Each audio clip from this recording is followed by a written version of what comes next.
Hi everyone, I'm going to go over with you now how to properly manage your inbox so that you can really organize yourself and have better time management when it comes to emails and efficiency of your emails.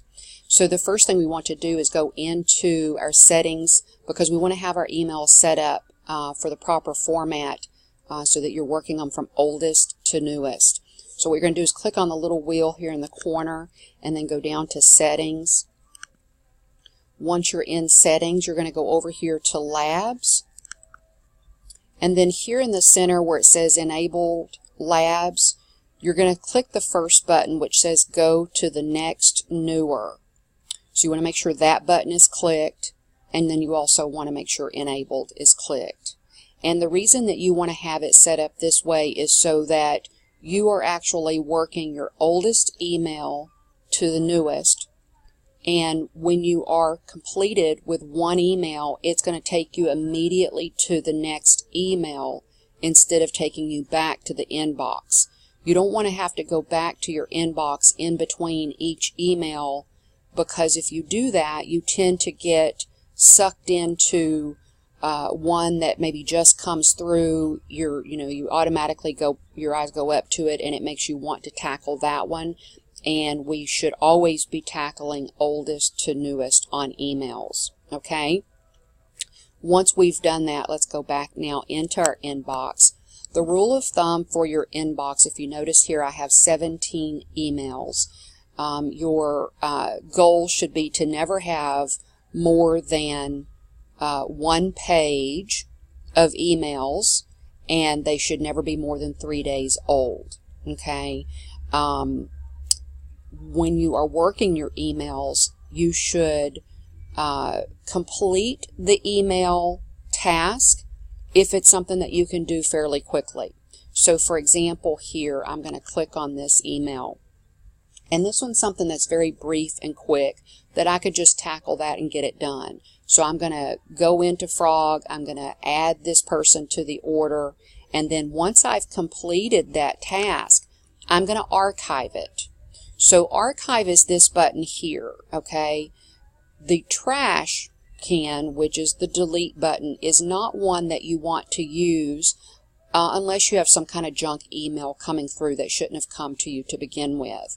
The reason that you use archive instead of the trash can or the delete button is because once you've deleted it, it will be permanently gone from your email. In every 30 days, it empties your trash can out. Okay, archive just stores it away for you somewhere outside of your inbox so that if you ever need to go back and refer back to it, you can do that.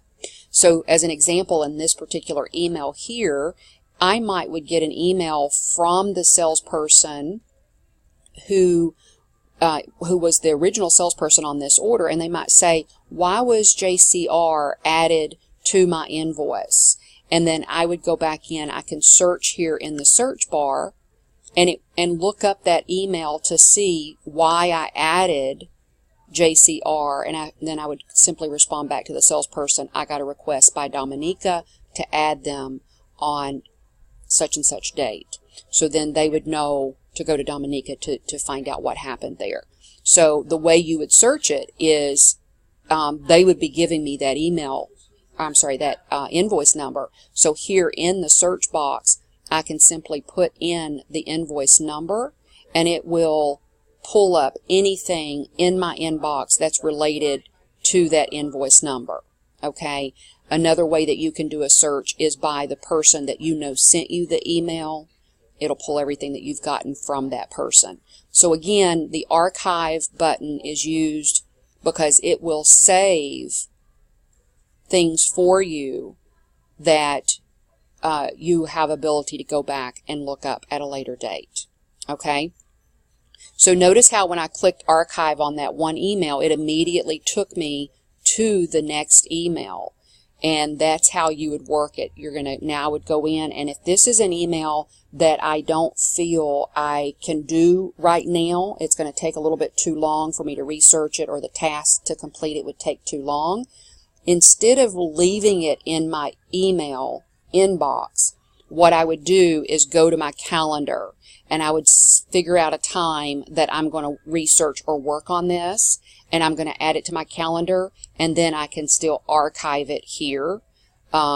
So that, again, I'm cleaning out my inbox, but now it's on my calendar to do at a time that I feel I would have more time to be able to do this particular task.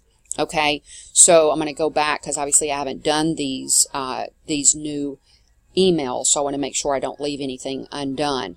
But basically, that's the way you do it. Let's say if I had things in here that I knew immediately just by looking at them, they wasn't something that I really needed to do with it specifically, I can click the box here beside of it and simply click the archive button, and it would archive those for me. Okay, so again, archive is important, not delete or trash can. Okay, I hope this helps. Again, no more than 1 page of emails. You can set up your emails to be 50 on a page or 25 on a page. Really, you know, if you have 50 emails in your inbox, that's a little overwhelming, but you could do it either way. Just make sure that you don't get sucked into your email. Work it efficiently so that you can move from one task to the next. I will cover one other thing with you real quick back here in the settings bar. Go into settings. You can go here under general, and this is where you would add your signature at the bottom of your emails that go out. You can add your photo here, and then here at the bottom you can put, you know, your title, your phone number, whatever you want to put there. Some people put a quote. We have our advertising. Every time there's new advertisement, it changes automatically for us. And then on down further, if you're going to be out on vacation, or let's say you're going to be out for 3 or 4 day span, you can actually come here at the bottom. You've got vacation responder on and off. You can put the dates that you're going to be out and then put a little quick note. So that way, if customers or potential candidates for hire, whoever is reaching out to you, will see if it's going to be, you know, longer than a day or so before they might hear back from you. This is important to make sure you have that set in your emails. And then just click Save Changes after you've done that. And then they would automatically get that response, that auto response during the time that you have it set for. Okay, so I hope this helps with your management of your inbox. Let us know how we can help.